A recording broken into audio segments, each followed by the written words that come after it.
Біз мұндай құралдармен оқыған жоқпыз ғой ешқашан. Бәрі бар, оған риза аха мұғалімдеріміз, бәрі бар. Ана басқа мектептің мұғалімдері келіп, прям Ондай жоқ, Ондай қызығып жатыр, иә. керемет қызығып, керемет мақтап кетті. Осыны көріп, осы үйренеді ғой өзі. Я, ұста болғысы келеді, дұрыс па? Ең кемі әйтеуір үйде шеге қағалады. Аға, өзім активный жителмін. Осы жерде негізі не болу керек еді, частный мектеп кезінде. Ол кездері мектеп жоқ еді даже, 3 ауысымды мектеп еді. Бір сыныпта 47-50 бала оқитын. Сол мына мировой стандартқа мектеп деп, міне Есет мырза да біледі, шырылдадым осы уақытқа дейін. Аллаға тәуба, міне шүкір, керемет. Үйдің жанында ең несі, тиімдісі, арманың орындалғанда енді Аллаға тәуба. Осы мектеп бітсе, біздің балдарға да жақсы, үйдің қасынан шығып, мектеп салып беріңдер деп шырылдайтымыз. Тәуба, Аллаға тәуба, міне қандай керемет мектеп.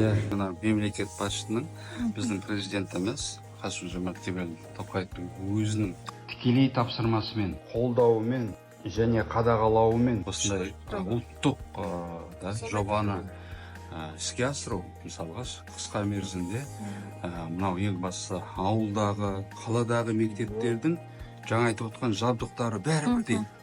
Мына 600 орындық ауылдар бар, оларды. Сол дұрыс негізі. Бүкіл Қазақстанымызды білімді сауатты қала мен ауылдың арасын жақындататын үлкен әлеуметтік жоба, дұрыс па? Балаларымыз қандай мұндай біз түсімізде кірмейтін. Кезінде бұл да жоқ еді, кезінде. Кезінде қандай болды? Ешқандай ештеңе жоқ еді. Қазір даже микроскоптың өзі қазіргі современный стилде, мен оны да көрдім. Ол басқаша, микроскоп. Сондықтан бұл біздің балаларға үлкен мүмкіндік, біздің елдегі болашағымызға уже сене аламыз, что мынандай осындай мектепте оқып жатқанына. Сондықтан ел болып қазір бұны қолға алғанына қуаныштымын. Мынау өз басым жаңа ғана жиналыс бітірдім.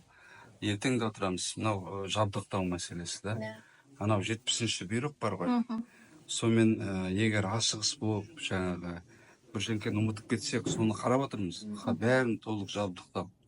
Арнайы уақытты алмайсыз, мәшинеге бұл жаққа апармайсыз, дұрыс па? Соны айтып отырмын ғой, мысалы басқа жаққа бармайсыз, мына жерден келді, үйірмесіне де барады, сабағында оқиды, осы жерде қосымша сабақтарын. Менің өзімнің уже уақыттарым босайды басқа жерге баруға. Шаговый доступность дейді, қолжетімді жер. Осы ғой. Енді Алла разы болсын, көп рахмет осындай мектептерді салып жатқанына. Себебі қаншама жұмысшыларға рахмет айту керек. Күні түні жұмыс барлығына рахмет, сонымен де.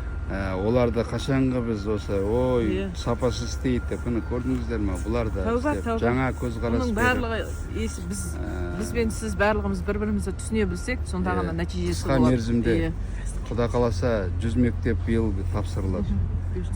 Ол 2007-тен бері орындалмай келетқан 100 мектеп, міне көрдіңіздер, бір жылдың ішінде құрылысшыларға рахмет айтайық.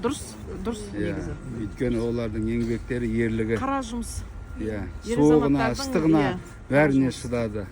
Біз батыр болайық, жақсы ел бір-бірін батыр дейді.